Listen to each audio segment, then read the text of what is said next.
একটানা কতদিন গোসল না করে থাকা যাবে? গোসল করা ছাড়া কতদিন থাকতে পারবেন? যিনি প্রশ্ন করছেন হয়তো শীতকালে গোসল করতে তার অসুবিধা হয়। আল্লাহ তাআলা এই ভাইটার কষ্ট দূর করে দেখ, আমরা তার জন্য দোয়া করি। কতদিন টানা গোসল না করে থাকা যাবে এরকম কোনো বাইন্ডিংস বা এরকম কোনো সময়সীমা আসলে ইসলাম দেয় নাই। কেউ যদি গোসল করা ছাড়া 15 দিন, 20 দিন, 1 মাসও থাকতে পারেন আর তার গায়ের দুর্গন্ধে আশপাশে মানুষের কষ্ট না হয়, তাহলে শরীয়ত তাকে কিচ্ছু বলে না, এটা তার ব্যাপার।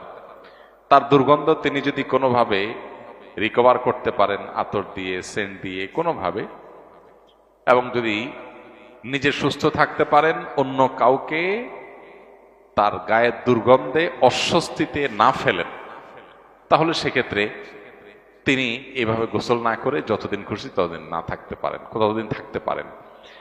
বিশেষ করে যতদিন ফরজ গোসল না হবে। ফরজ গোসল যদি হয়ে যায় তখন তো তাকে গোসল করতেই হবে।